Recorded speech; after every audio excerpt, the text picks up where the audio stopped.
The perfect alibi that almost fooled the FBI, a killer's charade. Before we dive in, make sure to hit that subscribe button because you won't believe what's about to happen. This one's gonna leave you questioning every smile and handshake. It was a crisp autumn evening when the call came through. A body had been found in the woods just outside of Portland. She was young, in her 20s, her eyes wide open in a permanent stare that would haunt anyone who looked at her. The remains were scattered, clothes torn, signs of a brutal struggle. But what caught the investigators' attention was what happened next. The victim had a name, Laura Bailey. She was a college student from out of town, spending a weekend visiting a friend. But what seemed like a random, isolated attack quickly morphed into something much darker. There were no clear leads, no witnesses, and worst of all, no suspects. That was, until the FBI was called in.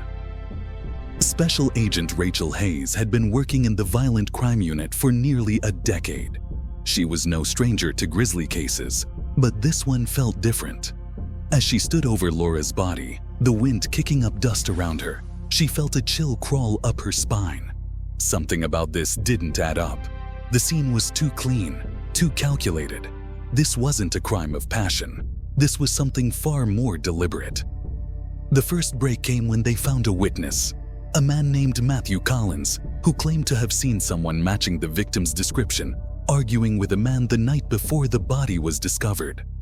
He had been walking his dog when he saw them outside a small cafe, yelling at each other before the man stormed off. Collins's statement seemed like a lead, but when they ran the man's description, there was no match to anyone in their database. It was a dead end. Yet, Agent Hayes wasn't convinced. She had been doing this too long to. When they found the hotel surveillance footage that showed him leaving the charity event early, disappearing for a few minutes, Hayes knew they were getting close to the truth. But what they found in those few minutes, when Turner thought no one was watching, would shatter everything they thought they knew about him. The search for the truth was about to take a darker turn. But when they opened the locked door of his office, what they found changed everything. The cracks in the alibi. If you think this story's already shocking, you're not ready for the twist that's coming. Hit subscribe, like, and leave a comment because you won't want to miss what happens next. It was the kind of breakthrough that should have felt like a victory, but it didn't. Special Agent Rachel Hayes stood over the pile of documents in Turner's office, her fingers skimming through the paperwork. The hotel footage they'd retrieved had been damning. Turner had left the charity event early, during the precise window of time when Laura Bailey's body could have been disposed of. But there was more, much more. The discrepancies in Turner's alibi were subtle, but they were enough. Enough for Hayes to wonder if he had orchestrated a flawless crime, almost in plain sight. The cameras, the witnesses, the charity event, all of it had been designed to make him appear innocent. The perfect alibi, right down to the tiniest detail. Check his bank accounts. Hayes instructed her team. See if he made any large withdrawals or deposits in the last few days. The investigation into Turner's financials revealed an unsettling pattern. He had withdrawn a large sum of money just 2 days before Laura's murder, just enough to make it seem like a routine transaction. But when they traced the money, it led to an account that didn't belong to him. Instead, it was connected to a mysterious offshore account tied to a company in a remote country. The offshore company had no real records, no tangible address, just a string of legal jargon designed to hide its true purpose. Turner had gone to great lengths to cover his tracks, but Hayes had learned long ago that criminals rarely expect their smallest missteps to be their undoing. As the team continued to unravel Turner's financial web, the puzzle began to form a more terrifying picture. The money, the strange connections, and his carefully constructed alibi pointed to something even darker than murder. Was Laura Bailey just a casualty in a larger scheme? Or had she been targeted all along? While Hayes and her team followed the money trail, another key piece of evidence came to light. A phone call. The call had been placed from Turner's phone the night of the murder, just hours after the alibi he had so carefully crafted. It was a brief conversation, no more than 3 minutes, but the number it dialed was not in his contact list. It was a burner phone, a disposable number that led Hayes to a man named Victor Rojas, someone with no criminal record, but a name that rang alarm bells in the world of organized crime. Rojas was connected to a series of disappearances that spanned over a decade, all of them linked to people who had been in the wrong place at the wrong time. Victims with no connection to each other than the fact that they all crossed paths with Turner. Hayes could feel the case shifting beneath her feet. What started as a murder investigation was now morphing into something far more dangerous, something that had been hiding in plain sight. Agent Hayes set up a meeting with Rojas, bringing in her team for backup. The interview room was cold, sterile, the kind of place where suspects either cracked or doubled down on their lies. Rojas was calm, but the tension in his eyes was palpable. Hayes wasted no tea. Tell me about the night Laura Bailey died, she said, her voice unwavering. Rojas looked her square in the eye, unflinching. I don't know what you're talking about, but Hayes wasn't fooled. She had a feeling that Rojas knew exactly who Laura was, and that he was connected to Turner in a way that neither man could deny. After all, it wasn't just the financial connections that tied them together. It was the power, the manipulation, and the way both men had perfected the art of deception. As the interrogation dragged on, Hayes's instincts told her that Rojas knew more than he was letting on. She leaned in, trying to push him further. You worked with Turner. We know about the offshore accounts, the money, the ties to the disappearances. Rojas smiled. It wasn't a smile of innocence. It was the smile of someone who knew exactly how deep the hole went. He was silent for a moment, but then he spoke, his voice low. You're wasting your time, he said. Turner didn't need to fool the FBI. He was always one step ahead. Those words were like a punch to the gut. Turner wasn't just a man with an alibi.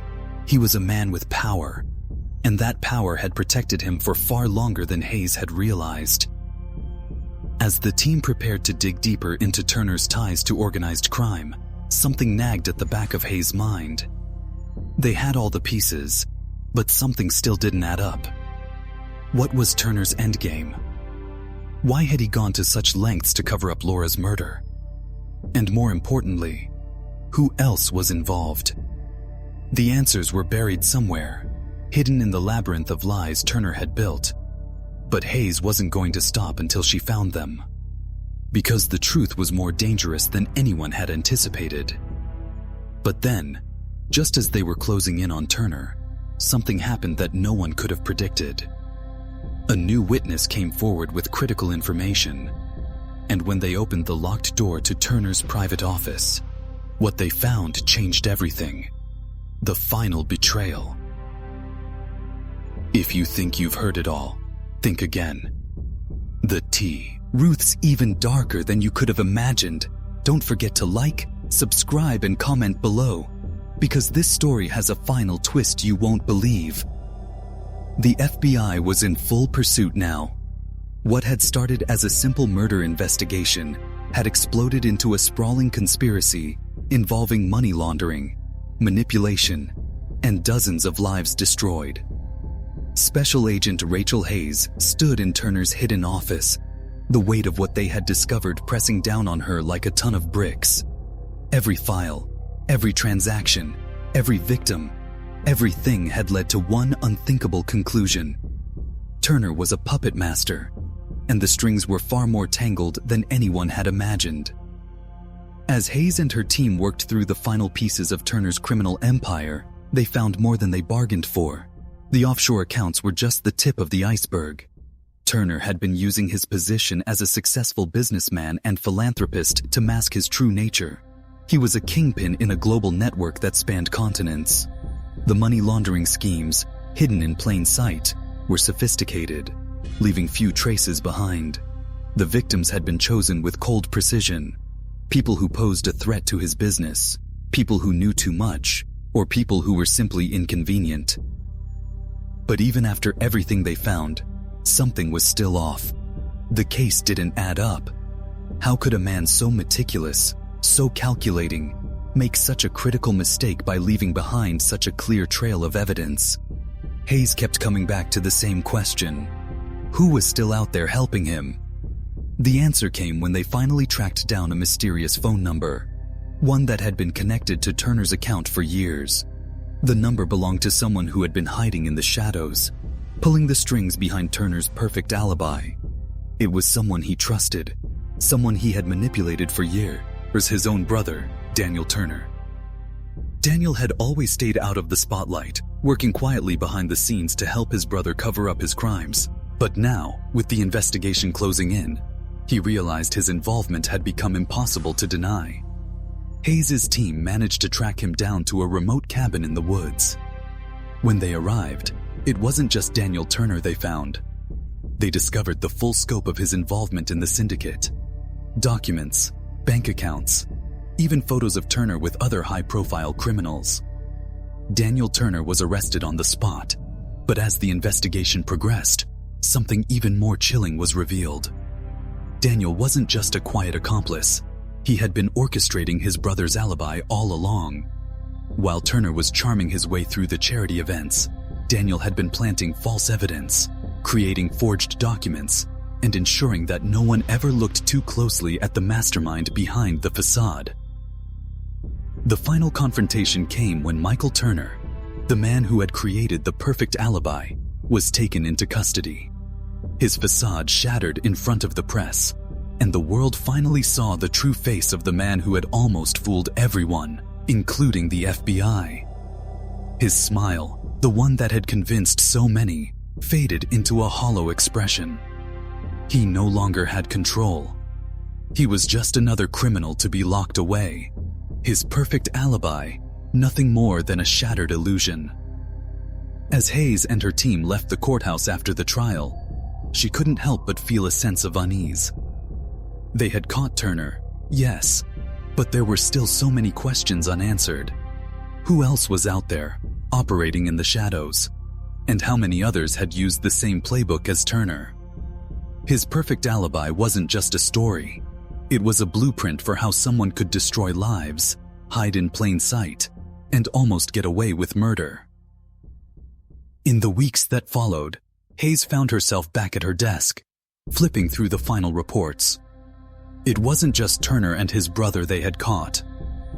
The investigation had led them to uncover an entire network of people who had used Turner as their pawn. They had set their sights on taking down his empire, but the truth was, it was just the beginning. As Hayes sat back in her chair, she stared at the open file on her desk. The case was closed, but she knew the truth. It was only a matter of time before the next perfect alibi would surface. And when it did, the FBI would be waiting.